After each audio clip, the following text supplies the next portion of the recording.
जिस इंसान के अंदर शुद्ध भावना है, नियत साफ है, परम पिता परमात्मा उस पे अपनी तमाम बरकतें, तमाम रहमो करम, तमाम खुशियां बख्श देते हैं, अता कर देते हैं।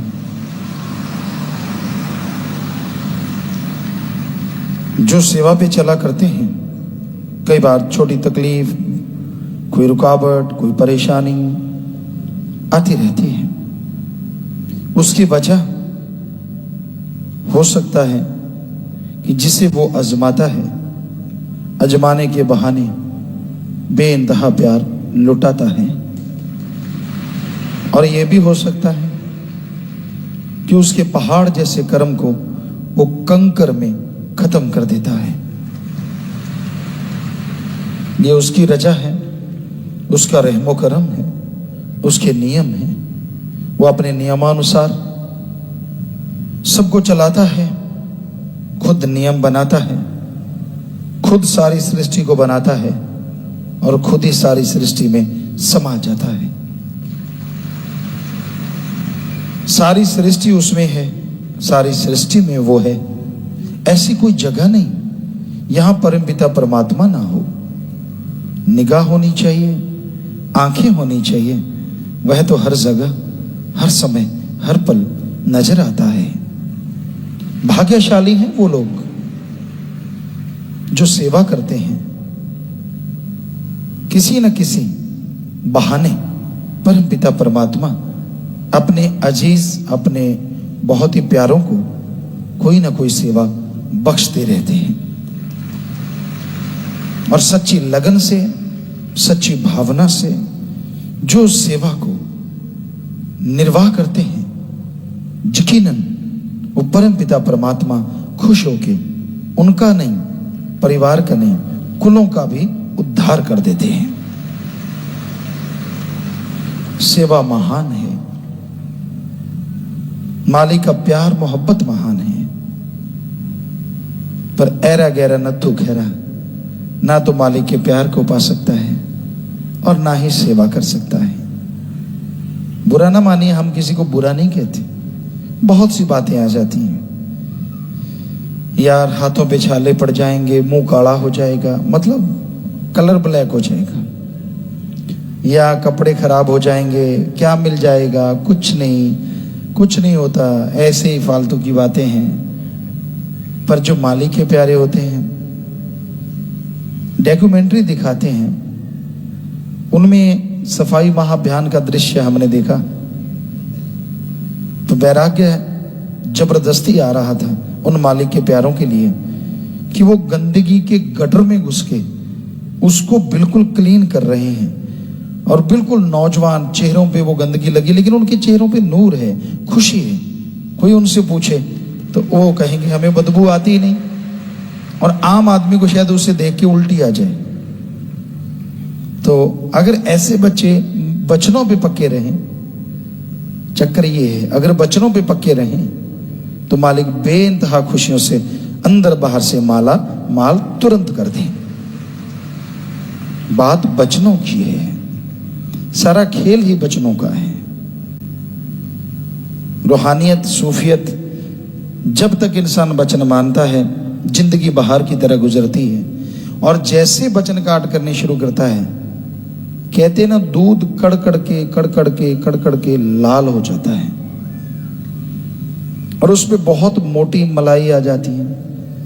कई वो मलाई खा जाते हैं उतार के, और कई दूध पीते हैं, कई छाछ पीते हैं, और कईयों को छाछ भी नसीब नहीं होती, बस पानी में थोड़ी सी छाछ डाल के रंग सफेद कर देते हैं। उसी तरह कई लोग कड़ के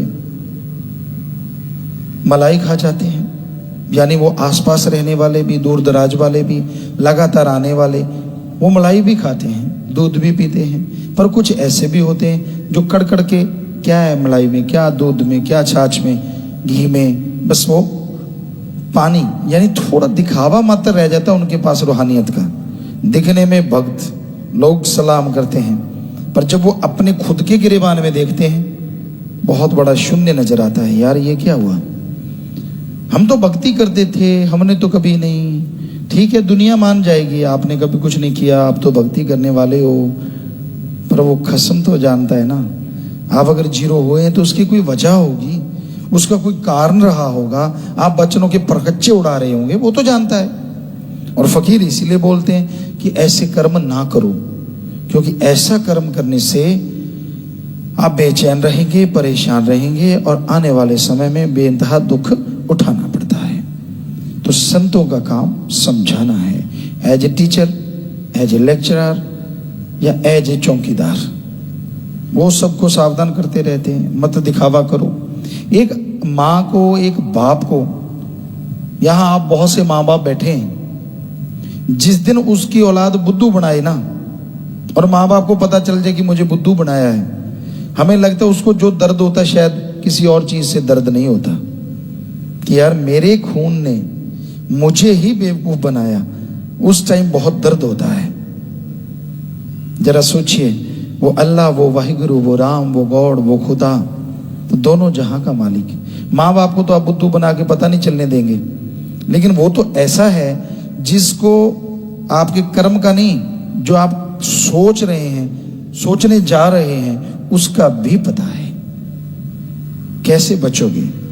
और जब उसे ऐसा होता है, माँ बाप तो कुछ नहीं कहते, पर जब उसे लगता है कि उसे कोई ऐसा कर रहा है, वो दया का सागर, सागर का कोई छोर और किनारा नहीं माना जाता, बहुत लंबा चौड़ा माना जाता है, फिर भी उनके किनारे होते हैं, पर वो दया का सागर है, उसका कोई किनारा नहीं है। पर वो दर्द में ये सोचता है, ये कर्म करेगा काल की नगरी में, मालिक को बुद्धू बनाएगा तो उसकी बेड़ी में बट्टे पड़ेंगे ही पड़ेंगे, और आने वाले टाइम में उसका बुरा हशर होगा ही होगा।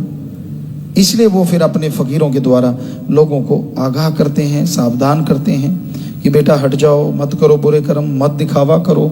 ठीक है, आप चंद किताबें पढ़ गए, बहुत आलम फाजिल बन गए, ठीक है, आप बड़ा दिखावा कर लेते हैं, बड़े ओवर स्मार्ट हैं, आप बड़े कलाकार हैं, बड़े नाटकबाज हैं, लेकिन वो परमपिता परमात्मा से तो नाटक नहीं चलेगा ना। उसको तो सब पता है आप किस समय क्या कर रहे हो, तो क्यों कर रहे हो ऐसा, किस लिए? क्षणिक आनंद के लिए? काम वासना, क्रोध, लोभ, मोह, अहंकार, मन माया, क्षणिक स्वाद के लिए? क्यों नहीं परमानंद हासिल करते? लगातार सुमन कीजिए, लगातार सेवा कीजिए, छोड़ दीजिए पाखंडवाद, छोड़ दीजिए नाटकबाजी, बहुत हो गई जिंदगी में। कईयों ने तो बहुत कर लिया, देख रहे हैं हम लगातार, पर फिर भी उनका कोई किनारा ही नहीं है। पर अगर मालिक की तरफ से किनारा आया तो फिर आपको किनारा नहीं मिलता। चक्कर ये है, क्यों आप वो उसको अजमा रहे हो कि भाई हमें क्या फर्क पड़ता है? कुछ फर्क नहीं पड़ता, चंद दिन गुरुजी व्याख्या करेंगे, चंद दिन गुरुजी बोलेंगे, बाद में वैसे का वैसा है, हम सब जानते हैं, क्योंकि वो कड़के पानी में लस्सी वाले होते हैं। उनको कोई ना दूध से लेना देना, ना मलाई से, ना घी से, ना मक्खन से, ना छाछ से, ना दही से, क्योंकि उनको तो सब कुछ सिर के ऊपर से निकलता है। हम आपको 100% सच बोलते हैं, आपको ऐसे समझा रहे हैं, उनकी यही होगी चर्चा आपस में, हाँ आजकल तो चल रहा है पेड़, आजकल तो अपने पे लग रहा है तबाह हो रहा है, कोई बात नहीं, 2-4 दिन कुछ नहीं फर्क पड़ता। अरे फर्क पड़ेगा ऐसा, फिर तेरे से ना हंसा जाए, ना रोया जाए, ना तेरे कर्म उठाए जाएं। क्यों उस समय को न्योता देते हो? क्यों नहीं अपने आप को सुधारते? आखिर कब तक? तो सुमन करो, मालिक की औलाद का भला करो, सबका भला मांगा करो। हम आपको गारंटी देते हैं, सेवा सुमन और सबका भला मांगोगे तो मालिक आपका भला जरूर करेंगे।